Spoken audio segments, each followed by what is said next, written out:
கிறிஸ்துவுக்கு பிரியமானவர்களே, கிறிஸ்துவின் அன்பின் வாழ்த்துக்களை நான் உங்களுக்கு தெரிவித்துக் கொள்கிறேன். பல நாட்களுக்கு பிறகு நாம் இணைப்பில் வந்திருக்கோம். கொஞ்சம் வேலை நிமித்தமாக வர முடியவில்லை. இன்னைக்கு ஆண்டவர் நம்ம கூட பேச போகிற வார்த்தை என்ன அப்படின்னா, பல பேர் நம்ம உதவியாளர்களாக நம்ம இருக்கிறோம். இருந்து கொண்டு இருப்போம், இருந்துக்கிட்டு இருக்கோம். ஆனால் இந்த சென்ஸ் உதவியாளர் இந்த சென்ஸ் அசிஸ்டண்ட் மாதிரி ஒரு தலைவருக்கு கீழே ஒரு உதவியாளராக ஒரு அசிஸ்டண்டாக நம்ம வேலை பார்த்துட்ருக்கோம், இல்லை ஊழியம் செய்து கொண்டிருக்கிறோம், இல்லை ஏதோ ஒரு பொசிஷனில் ஒரு அசிஸ்டண்ட்டாக இருந்து கொண்டுட்ருக்கோம் அப்படின்னா உங்களை பார்த்தா இன்றைக்கி ஆண்டவர் ஒரு வார்த்தையை உங்களை பூஸ்பண்ட் பண்ண விரும்புகிறார். உங்களை பார்த்து ஆண்டவர் பேசி கொண்டிருக்கிறார். என்ன அப்படின்னா, சில பேர் அசிஸ்டண்ட்டாக இருக்கிறது நம்மளை தாழ்வு மனப்பான்மையில் இருக்கிறதுக்கு நேரிடும். இல்லை மாணவர்களே, இந்த வேதத்திலே பல பேர் அசிஸ்டண்ட்டாக இருந்தவர்கள், ஒரு தலைவருக்கு கீழே தலைவர் சொல்லுகிறதை கேட்டு அவர்கள் சொல்கிறதெல்லாம் செஞ்சுக்கிட்டு இருந்தவர்களை, அவர்கள் இருந்த உதவியாளர்களை ஒரு பெரிய எந்த தலைவருக்கு கீழே இருந்து அசிஸ்டண்டாக இருந்தவர்களை அந்த தலைவர்களை காட்டில் பெரிய தலைவர்களாக மாற்றிருக்கிற ஒரு காரியங்களை இந்த வேதத்தில் நம்ம பார்க்க முடியும். we can see that. So அதே போல் தான் இன்றைக்கி நீங்கள் ஒரு தலைவருக்கு கீழே நீங்கள் வேலை செஞ்சுக்கிட்டு இருக்கீங்க, ஒரு அசிஸ்டண்ட்டாக ஒரு உதவியாளராக நீங்கள் வேலை செஞ்சுக்கிட்டு இருக்கீங்க, இல்லை ஊழியம் பார்த்துக்கிட்டு இருக்கீங்க, சம்திங் ஏதோ ஒரு பொசிஷனில் ஒரு உதவியாளராக அசிஸ்டண்ட்டாக இருக்கீங்க அப்படின்னா, நீங்கள் அவங்களுக்கு தலைவருக்கு நீங்கள் கீழ்ப்படிஞ்சு அவங்க என்னெல்லாம் சொல்கிறாங்களோ அதை நீங்கள் அவங்களுக்கு அவங்க சொல்கிறத நீங்கள் ஒரு கடமையோடு, ஒரு உணர்வோடு, ஒரு உண்மையோடு நீங்கள் செய்யும் பொழுது ஆண்டவர் நிச்சயமாக அந்த தலைவர்களை காட்டிலும் உங்களை ஒரு பெரிய ஒரு தலைவராக மாற்ற அவரால் கூடும், பெரிய தலைவராக மாற்றப் போகிறார். இன்றைக்கி ஆண்டவர் நம்ம கூட தலைப்பு என்ன பேசுகிறாருன்னா, உதவியாளராக இருக்கிற உங்களை ஒரு பெரிய தலைவராக மாற்ற வந்திருக்கும் இயேசு கிறிஸ்து. அப்படிப்பட்ட இயேசு கிறிஸ்து இன்னைக்கு ஒரு தலைவருக்கு கீழே நீங்கள் உதவியாளராக அசிஸ்டண்ட்டாக இருக்கீங்க, ஒரு அசிஸ்டன்ட் பாஸ்டராக, இல்லை ஒரு அசிஸ்டன்ட் ஊழியக்காரராக, ஒரு அசிஸ்டன்ட் வேலையில் இருக்கீங்க அப்படின்னா உங்களை ஒரு பெரிய தலைவராய் மாற்ற போகிறார். அப்படி ஒருத்தர் தான் இந்த வேதத்தில் ஒருத்தரை ஒரு தலைவருக்கு கீழே வேலை செஞ்சுக்கிட்டு ஊழியம் செஞ்சுக்கிட்டு இருந்த ஒருத்தரை, ஒரு அசிஸ்டண்ட்டை ஒரு பெரிய தலைவராக, அந்த தலைவர் செய்ததை காட்டிலும் ஒரு பெரிய பெரிய காரியங்களை இயேசு கிறிஸ்து ஆண்டவராகிய கர்த்தர் இவர் மூலமாக தலைவரோடையும் பெரிய பெரிய காரியங்களை, அற்புதங்களை செய்தார். அதை காட்டில் அசிஸ்டண்டாக ஊழியம் செய்த அவர் மூலமாக அதைவிட பெரிய காரியங்களை செய்தார். அதை தான் பார்க்க போகிறோம்.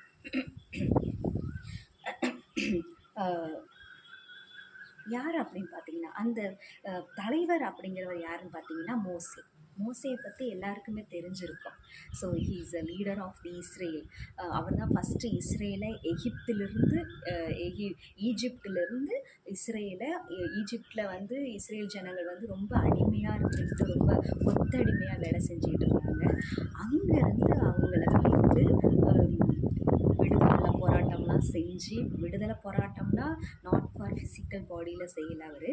அவர் ஸ்பிரிச்சுவல் ரிலமில் நிறைய அற்புதங்கள், அதிசயங்கள்லாம் செய்து அது மூலமாக அந்த மக்களை அந்த ஈஜிப்ட் ராஜா கிட்டேருந்து காப்பாற்றி கொண்டுட்டு வந்தவர் தான் மோசேயின் மூலமாக ஆண்டவர் என்னெல்லாம் செஞ்சார் அப்படின்னு பார்த்தீங்கன்னா, செங்கடலை ரெட்சியை ரெண்டாக பிளந்து அதில் ஏன்னா காப்பாற்றிட்டு கூட்டிகிட்டு வந்துட்டார். இஸ்ரேல் ஜனங்களை எகிப்திலேருந்து அந்த ராஜாக்கிட்டேருந்து காப்பாற்றி கூட்டிகிட்டு வந்துட்டார். கூட்டிகிட்டு வர்ற முன்னாடி பார்த்தீங்கன்னா பாதை இல்லை. there is no way to go there. அங்கே பாதை இல்லாமல் முன்னாடி ரெட் சி இருந்துச்சு. பின்னாடி பார்த்தா காப்பாற்றிட்டு கூட்டிகிட்டு வந்துட்டுருக்கல அந்த ஈஜிப்டோடைய அந்த சோல்ஜர்ஸ்லாம் இவங்களை துரத்திக்கிட்டு வர்றாங்க. என்ன பண்ணுறது தெரியல. ஸோ அப்போ அவர் கடவுள்கிட்ட கேட்கும்போது, கிட்ட இருந்த கோலை நீட்டு அப்படின்னு சொன்னோன்னா நீட்டினோன்னே அந்த கடல் ரெண்டாக பிளந்துச்சு. அவ்வளோ பெரிய அற்புதத்தை அந்த மோசை மூலமாக செஞ்சார். ரெண்டாக பிளந்தது, அதன் மூலமாக உள்ளே போனாங்க இஸ்ரேல் ஜனங்கள். அப்போ பின்னாடி பார்வோன்னு வர்றாங்களா, அவங்க தானே வந்திருப்பாங்கன்னா இல்லை, அவங்க வர்ற டயத்தில் கடவுளை மூடிட்டார். ஸோ இப்படி ஒரு அற்புதத்தெல்லாம் இந்த மாதிரி ஒரு கடலையே ஒரு மனிதனை கொண்டு பிறந்திருக்கார் மோசே. எந்த மனிதன்னா மோசே அப்படிங்கிற மனிதனை கொண்டு ஒரு கடலையே பிளந்துட்டார். அப்படிப்பட்ட அதிசயத்தை செஞ்சவருக்கு கீழே வேலை செஞ்ச ஊழியம் செய்தவர் தான் யோசுவா அப்படிங்கிறத. அப்போ கடவுளை வளர்க்குறதே ஒரு பெரிய அதிசயம் தான். ஆனால் இதை காட்டிலும் ஒரு பெரிய அதிசயத்தெல்லாம் வந்து யோசுவாவை கொண்டு செஞ்சார்.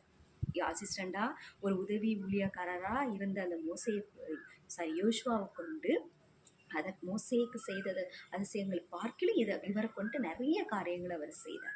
அதை தான் நம்ம பார்க்க போகிறோம் இன்னைக்கு. இவரை கொண்டு மோசையை கொண்டு கடலை பிளக்க செய்தார். 10 வாதைகள் 10 ஒரு அதிசயத்தை செஞ்சு அந்த யோர்தான் கிட்டேருந்து ஈஜிப்ட் ராஜா கிட்டேருந்து காப்பாற்றி கொண்டு வந்தார். என்னென்ன அற்புதம்லாம் செஞ்சாருன்னா, அந்த நாடு முழுக்க தவளை வர வச்சார், பேன் வர வச்சார், தண்ணியை புண்டாத்தி ரத்தமாக மாற்றி அப்படிலாம் நிறைய அற்புதங்களை செஞ்சு அவங்கள கூட்டிகிட்டு வந்தார். இதை விட பெரிய காரியங்கள்லாம் யோசுவா கொண்டும் கர்த்தர் பெரிய காரியங்களை செஞ்சார். யோசுவா கொண்டு என்ன செஞ்சார் அப்படின்னா, மோசேக்கு ஏஜ்ட் ஆயிடுச்சு.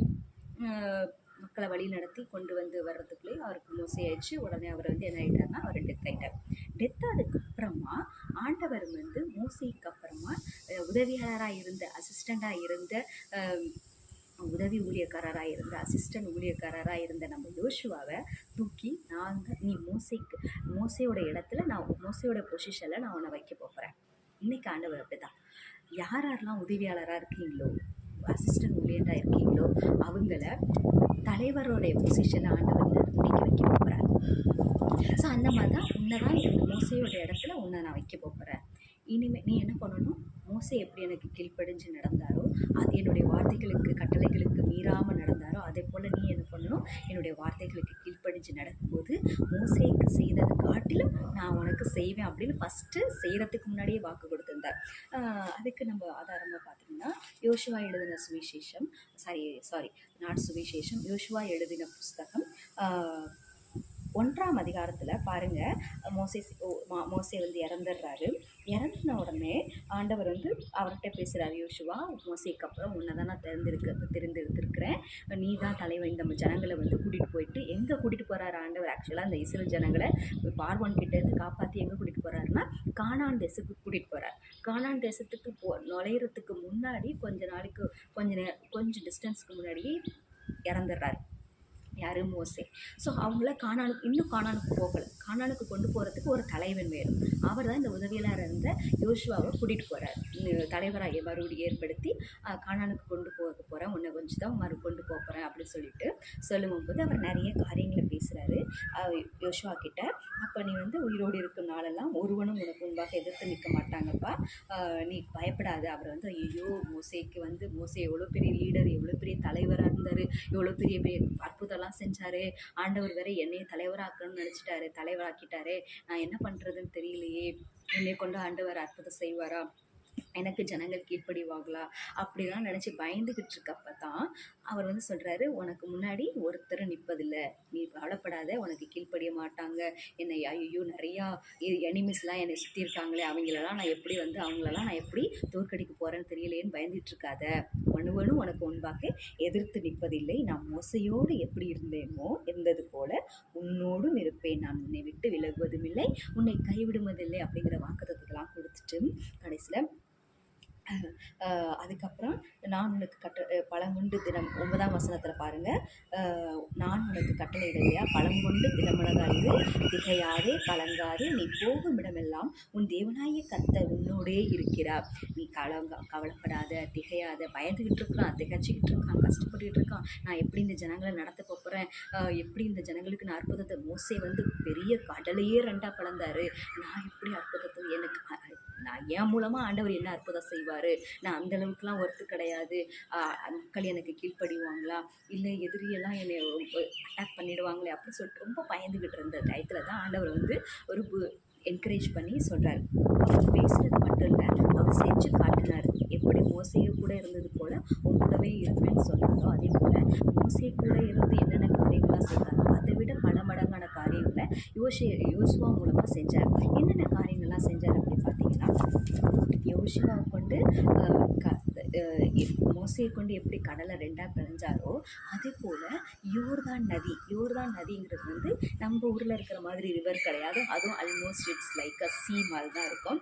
அப்படிப்பட்ட ஒரு யோர்தான் நதியை, பெரிய யோர்தான் நதி அது, நதி அது ஸோ அந்த நதியை இவரை கொண்டு நம்ம யோசுவாவை கொண்டு மோசையை கொண்டு எப்படி கடலை ரெண்டாக பிளந்தாரோ அதே போல் என்ன பண்ணுறாங்க, இஸ்ரவேல் ஜனங்கள் வந்துகிட்டு இருக்க இதை போல தான் வந்துகிட்டு இருக்க வழியில் பின்னாடி போகிறதுக்கு வழி இல்லை. பின்னாடி போன கானான் தேசத்துக்கு பின்னாடி பேக் சைடில் வேறு வழி போக முடியாது, வேறு எந்த வழியும் இல்லை. கானான் வழியாக போய் தான் போக முடியும். அப்படி இப்போ முன்னாடி சாரி யோர்தான் நதியை தாண்டி தான் போகணும். யோர்தான் நதியை தாண்ட முடியாது, ஏன்னா அவ்வளோ பெரிய நதி. லேக்குனாலே பெருசு, அது நதினா அவ்வளோ பார்த்துக்காங்க. கிட்டத்தட்ட அது வந்து ஓஷன் மாதிரி இருக்கும், சீ மாதிரி இருக்கும், அவ்வளோ பெரிய நதி. அந்த நதியை தாண்டி தான் கானானுக்கு போகணும். அப்போ என்ன பண்ணுறது தெரியல. ஆண்டவர்கிட்ட கேட்கும்போது திரும்ப ஆண்டவர் மோசைக்கிட்ட சொன்னது போலவே நீ என்ன பண்ண, கோலை நீட்டுன்னு சொல்லலை, மோசைக்கிட்ட தான் கோலை நீட்டுன்னு சொன்னார். இவர்கிட்ட கோல் நீட்டுன்னு சொல்லலை. இஸ்ரேல் ஜனங்களுடைய அதாவது முதியவர்கள்லாம் இருப்பாங்கள்ல, தட் மீன்ஸ் ஒரு ஆசாரிப்பு கூடாரத்தை வந்து என்ன பண்ணிடுறாங்க, இஸ்ரேல் ஜனங்கள் போகிறப்ப ஆசாரிப்பு கூடார பெட்டி அப்படிங்கிற ஒன்றதையும் அவங்க தூக்கிட்டு போகிறாங்க. ஆசாரிப்பு கூடார பெட்டி அப்படின்னா அதில் வந்து 10 கட்டளைகள், மோசையினால் உருவாக்கப்பட்ட அந்த 10 கட்டளைகள், மோசையை கொண்டு ஆண்டவர் கொடுத்த 10 கட்டளைகள், அதாவது வேதம் மன்னா இது மாதிரி ஆண்டவர் வந்து மனிதர்களுக்கு கொடுத்த ஃபிசிக்கலாக கொடுத்த ஒரு கொஞ்சம் திங்ஸ்லாம் இருக்குது. அதை ஒரு பெரிய பெட்டியில் வச்சு தூக்கிட்டு போகிறாங்க. அதை யார் தூக்கிட்டு போகிறாங்க அப்படின்னா, ஒரு ஊழியக்காரர்கள் லேவியர் குடும்பத்திலிருந்து பிறந்தவர்கள் வந்து அதை வந்து தூக்கிட்டு போகிறாங்க. ஒரு பரிசுத்தவான்கள் அதை தூக்கிட்டு போகிறாங்க. அந்த பரிசுத்தவான்கள் யோர்தான் நதியில் காலில் வைக்கும் போது அடுத்த செகண்ட் என்ன ஆகுமா, இந்த நதி ஓடிக்கிட்டு இருக்குல்ல தண்ணி, அந்த தண்ணி எப்படி நிற்கும், இப்படி நின்றும், திருப்பி எப்படி போகாது, இந்த சைடு பாய்ந்து போகாது. அவங்கள கால் எடுத்து வைக்க சொல்லி அடுத்த நதி போகாமல் நிற்கும், நீங்கள் எல்லோரும் கடந்து போகலாம் அப்படின்னு சொல்கிறாரு. அதே போல் அந்த பரிசுத்தவான்கள், அந்த நீதிமான்கள், அந்த பெரியவர்கள் என்ன பண்ணுறாங்க, அந்த காலை எடுத்து வைக்கிறாங்க. அந்த நதிக்குள்ளே காலை எடுத்து வச்ச உடனே அப்படியே தண்ணி அப்படியே பின்னோக்கி போய் நின்று அப்படியே மலை மாதிரி நிற்கிது. அவ்வளோ தண்ணி, அந்த நதியில் இருக்கிற தண்ணி பூரா நிற்கணும்னா எவ்வளோ பெரிய மலை மாதிரி ஹைட்டில் நின்றுருக்கும், அவ்வளோ தூரம் ஹைட்டில் நிற்கிது. கிட்டத்தட்ட ஒரு 2 ஊருக்கு கிட்ட அது நின்றுருக்கும். அப்போ அந்த மக்கள் அதை பார்த்துட்டு மக்கள் எவ்வளோ ஆச்சரியப்பட்டிருப்பாங்க. இவர் செஞ்ச அற்புதத்தை காட்டிலும் இவர் மூலமாக, மோசை மூலமாக, அதாவது அற்புதம் செய்கிறது கர்த்தர் தான், கடவுள் தான், ஒருத்தர் தான். ஆனால் அந்த டூல்ஸ் பயன்படுத்துகிற பாத்திரம் வந்து டிஃப்ரெண்ட். இவ்வளோ நாள் மோசைங்கிற பாத்திரத்தை வச்சு பயன்படுத்திட்டு இருந்தார். இப்போ யோசுவாங்கிற பாத்திரத்தை வச்சு அதை விட காட்டிலும் பெரிய காரியங்களை செய்தார். அப்போ மோசையை பார்த்து அப்போ கடவுள் வந்து ஏன் இப்படி பார்ஷாலிட்டியில், அதாவது என்ன சொல்ல வர்றாருன்னா, கடவுளுக்கு முன்னாடி தலைவரும் இல்லை, உதவியாளர்கள் இல்லை, எல்லாருமே சமம் அப்படிங்கிறத சொல்ல வர்றார். நம்ம தான் வந்து தலைவர்கள், உதவியாளர்கள், அசிஸ்டன்ட் அப்படி நம்ம பிரித்து மனிதர்கள் தான் எல்லாத்தையும் பிரித்து வச்சுருக்கோம். படித்தவன், படிக்காதவன், பணம், ஏழை அப்படின்னு பிரித்து வச்சுருக்கோம். ஆண்டவருக்கு முன்னாடி எல்லாருமே சமம் அப்படிங்கிறத சொல்ல வர்றாரு. ஸோ நீங்கள் இந்த நேரத்தில் உதவியாளராக நினச்சி பயந்துக்கிட்டு இது பண்ணிக்கிட்டு இருக்கீங்களா, இல்லை இது பண்ணிகிட்டு இருக்கீங்களா? ஆண்டவர் கொடுத்த வேலையை உதவியாளருங்கிறத ஒரு அற்பமாக நினைக்காம, ஆண்டவர் என்ன சொல்கிறாருன்னா, நீங்கள் அற்பமாக நினைக்காம நீங்கள் உண்மையாக செய்யுங்க, கடவுளுக்கு செய்கிற மாதிரி செய்யுங்க. அதிலிருந்து அவர் உங்களை உயர்த்தி தலைவர்களை கொண்டு செய்ததை பார்க்கிலும் உங்களை கொண்டு பெரிய காரியங்களை அவர் செய்ய வல்லவராக இருக்கிறார். அதுதான் அவர் சொல்லவர். இன்னும் இதை விட பெரிய காரியத்தை என்ன தெரியுமா செஞ்சார்? போயாச்சு, கானான் தேசத்துக்குள்ள இதுவாயிடுச்சுன்னா நிறையா சுற்றிலும் எனிமிஸ்லாம் இருக்காங்க. இஸ்ரேல் ஜனங்களுக்கு நிறைய எனிமிஸ்லாம் இருக்காங்க. அப்போ எனிமீஸ்லாம் சுற்றி இருக்கிறாங்க. அப்போ அந்த எனிமீஸை துரத்திட்டு தான் அவங்க உள்ளே போகணும், அந்த கானானுக்குள்ளே போகணும். அப்போ அந்த எனிமீஸ் எல்லாம் துரத்துகிற டயத்தில் அப்போ அவங்க சண்டை போடுறாங்க. போயிட்டு அந்த எனிமீஸோட வந்து என்ன பண்ணுறாங்க, யுத்தம் பண்ணுற டயத்தில் ஆண்டவர் அந்த மோசையை வந்து சொல்கிறாரு, ஆண்டவரே நீங்கள் யுத்தம் பண்ண சொல்லிட்டீங்க, சண்டை போட சொல்லிட்டீங்க, நாங்கள் சண்டை போடுறோம். நாங்கள் சண்டை போடுற வரைக்கும் இந்த சூரியன் என்ன பண்ணக்கூடாது, மறையக்கூடாது, அஸ்தமிக்கக்கூடாது அப்படின்னு சொல்லிட்டு இந்த ஆண்டவரை பார்த்து சொல்கிறாரு. அசிஸ்டண்டாக, உதவியாளராக இருந்த பயந்துக்கிட்டு திகைத்து கொண்டிருந்த அந்த யோசுவா தைரியமாக ஆண்டவருக்கு கட்டளையிடுறாரு. என்னன்னு, அதுதான் மோசையை காட்டிலும் பெரிய பெரிய காரியங்களை ஆண்டவர் வந்து செய்ய வைத்தார். பயந்துகிட்டு இருந்து திகைத்து கொண்டிருந்த யோசுவா ஆண்டவருக்கே கட்டளையிட்டார். என்ன கட்டளையிட்டாரு? நாங்கள் யுத்தம் செய்ய போகிறோம், நீங்கள் யுத்தம் செய்ய சொல்லிட்டீங்க, உங்கள் பேச்சு கேட்டு நாங்கள் யுத்தம் செய்ய போகிறோம். நாங்கள் யுத்தம் செய்கிற வரைக்கும் சூரியன் மறையக்கூடாது. அன்னைக்கு ஃபுல் டே என்ன பண்ணக்கூடாது, ஒரு நாள் ஃபுல்லாக 24 ஹவர்ஸும் சூரியன் மறையக்கூடாது, நிலா வரக்கூடாதுன்னு சொல்லிட்டு கட்டளையிடுறாரு. யாருக்கு? ஆண்டவருக்கு கட்டளையிட்டாரு. ஆண்டவர் அவர் சொன்னதை அப்படியே செஞ்சார். ஒரு நாள் ஃபுல்லாக இட்ஸ் ரியல். இது வந்து நாட் ஸ்டோரி, கதை கிடையாது. இது ஒரு வரலாறு, இது ஒரு ஹிஸ்ட்ரி. நீங்கள் வேணால் போயிட்டு எங்கே வேணால் போயிட்டு ரிசர்ச் பண்ணி பாருங்கள். இஸ்ரேல் காலத்தில், ஈஜிப்டியன் காலத்தில் நடந்த அந்த ஈஜிப்ட்லேருந்து மக்கள் வர்ற அந்த டயத்தில் என்னென்னலாம் நடந்துச்சு அப்படிங்கிறத நீங்கள் வேணால் ரிசர்ச் பண்ணி பாருங்கள். It's true, it's a history, it's not a story கிடையாது. இது வாழ்க்கையில் உண்மையாய் நடந்த ஒரு சம்பவம். ஆண்டவர் ஒரு மனிதனுடைய பேச்சை கேட்டு சூரியன் வானத்தில் நடுவானத்தில் அப்படியே 12 மணி வெயில் எப்படி இருக்கும், 12 உச்சி வெயில் எப்படி இருக்கும், அதே போல் ஒரு நாள் ஃபுல்லாக உச்சி வெயில் அடிச்சுது. சூரியன் மறையவே இல்லை. 24 மணி நேரமும் அந்த சூரியன் நடுவானத்திலே நின்றுச்சு. அப்படி ஒரு அற்புதத்தை யோசுவாவுடைய காலத்தில் யோசுவா சொன்னதை பேச்சு கேட்டு, யார்? ஒரு உதவியாளராக இருந்து, ஒரு உதவி ஊழியக்காரராக இருந்த ஒரு யோசுவாவின் வார்த்தையை கேட்டு ஆண்டவர் தன்னுடைய படைப்பாகிய, தன்னுடைய இயற்கையாகிய சூரியனை தான் கண்ட்ரோல் பண்ணி வைத்து கொண்டிருக்கிற சூரியனை ஒரு மனிதனுக்காக அவர் நிற்க வைத்தார். அப்போ நம்ம மேலே எவ்வளோ ஒரு அன்பாக இருக்கிறார் பார்த்துட்டு. எல்லாவற்றை காட்டிலும், தான் படைத்த எல்லாவற்றை காட்டிலும் மனிதன் மேலே, தான் உருவாக்கின மனிதன் மேலே அவர் பேரன்பு வைத்திருக்கிறார். என்ன சொன்னாலும் அவர் செய்யக்கூடிய ஒரு அன்பான தகப்பனாக இருக்கிறார். அது எதற்குமே மிகையாம உங்களுக்குன்னு கொடுத்த ஒரு ஊழியத்தை, உங்களுக்கு கொடுத்த ஒரு வேலையை நீங்கள் உண்மையாய் செய்யும் பொழுது அவர் அடுத்த லெவலுக்கு உங்களுக்கு கொண்டு போக அவர் வல்லவராக இருக்கிறார். உங்களுக்குன்னு அவர் உதவியாளராக கொடுத்துருக்கிறாரா, ஏதோ ஒரு பொசிஷன் கொடுத்துருக்கிறாரா, அடுத்த பொசிஷன் உங்களுக்கு தலைவர் பொசிஷன் தான். அதற்கு நீங்கள் முறுமுறுக்காமல், இப்போ கொடுத்துருக்குற அந்த பொசிஷனை முறுமுறுக்காமல் இவர் சொல்கிறதெல்லாம் நம்ம கேட்கணுமா? மேபி அந்த தலைவர்கிட்ட, உங்களுக்கு தலைவராக இருக்கிறவர்கள், நீங்கள் ஒருத்தர்கிட்ட தலைவராக ஒருத்தருக்கு கீழே நீங்கள் வேலை செய்கிறீங்க, ஊழியம் செய்கிறீங்கன்னா, மேபி அவங்கக்கிட்ட உங்ககிட்ட இருக்கிற அந்த இன்னோவேட், கிரியேட்டிவ், மேபி அந்த டேலண்ட் இல்லாமல் இருக்கலாம். ஒருவேளை அவங்களுக்கு இட்ஸ் ஓகே, நோ ப்ராப்ளம். ஆண்டவர் உங்களுக்குன்னு அவர் தலைவராக வச்சுருக்கிறார். அவ்வளோதான். அவங்களுக்கு கீழே உங்களை வேலை பண்ண வச்சுருக்கிறார். அவங்களுக்கு நீங்கள் உண்மையாக இருக்கும் பொழுது, அவங்களுக்கு நீங்கள் உண்மையாக இல்லை, ஆண்டவருக்கு நீங்கள் உண்மையாக இருந்து நீங்கள் அதை வேலை செய்யும் பொழுது அவர் தலைவராய் உங்களை மாற்றி அவர்களை காட்டி உங்களை பெரிய காரியங்களை செய்து உங்களை ஒரு தலைவருக்கு கீழே நீங்கள் வேலை செஞ்சுட்டு இருக்கும் பொழுது அந்த தலைவர் போஸ்டிங்கை காட்டிலும், அந்த ஹை போஸ்டிங்கை காட்டிலும், நீங்கள் எந்த தலைவருக்கு கீழே போஸ்டிங்கில் இருக்கீங்களோ அதை காட்டிலும் மேலான ஒரு போஸ்டிங்கை கொடுக்க அவர் வல்லவராக இருக்கிறார். எப்போ நீங்கள் உண்மையாக இருந்து அந்த உதவி போஸ்டிங்கை நீங்கள் உண்மையாக இருந்து செய்யும் பொழுது மேலான போஸ்டிங்கை செய்ய அவர் வல்லவராக இருக்கிறார். கர்த்தர் இந்த வார்த்தைகளை ஆசீர்வதிப்பாராக. ஜெபம் பண்ணுவோமா? ஆண்டவரே இயேசப்பா, நீர் எங்களோடு பேசியிருக்கீங்கப்பா. நாங்கள் உதவியாளராக இருக்கிறோமே, உங்களுடைய அசிஸ்டண்ட்டாக இந்த வேலை காலம் முழுவதுக்கும் நாங்கள் வேலை செஞ்சுட்டு இருக்கோமே, எங்களுக்குன்னு ஒரு வாழ்க்கையில் ஒரு முன்னேற்றம் இருக்காதா என்று சொல்லி கவலைப்பட்டுட்டு இருக்காங்க. இல்லை ஒருவேளை அடுத்த போஸ்டிங் தலைவர்னு தெரிஞ்சிச்சு, ஆனாலும் பயந்துக்கிட்டு இருந்து கொண்டிருக்கிற, கவலைப்பட்டுக்கிட்டு இருக்க, திகைத்து கொண்டிருக்கிற பிள்ளைகளை பார்த்து அப்பா இசப்பா, பார்த்துக்கிட்டு இருக்க பிள்ளைகளுக்கு கூட நீங்கள் தைரியத்தை உண்டாக்குகிறாங்க தகப்பனே. இசப்பா ஸ்தோத்திரிக்கிறப்பா, ஒவ்வொரு பிள்ளைகளுடைய வாழ்க்கையில் ஒரு முன்னேற்றத்தை, ஒரு அப்பா இசப்பா கட்டளையிடுவார். அதற்கு ஒரு தலைவராகக்கூடிய பக்குவத்தை, அப்பா இசப்பா ஸ்தோத்திரிக்கிற தலைவராகக்கூடிய ஒரு பக்குவத்தை கொடுப்பிறாங்க தகப்பனே. ஒரு தலைவனுக்கான கேரக்டர் எப்படியெல்லாம் இருக்க வேண்டும், என்னெல்லாம் இருக்க வேண்டுமோ அதெல்லாம் அப்பா அவர்களை பக்குவப்படுத்தி, அவர்களை தயார்படுத்தி நீங்கள் அவர்களை தலைவராக்குவீராக தகப்பனே. நீர் ஆசீர்வதிங்க, பலப்படுத்தி இயேசு நாமத்தில் பிதாவே, ஆமென்.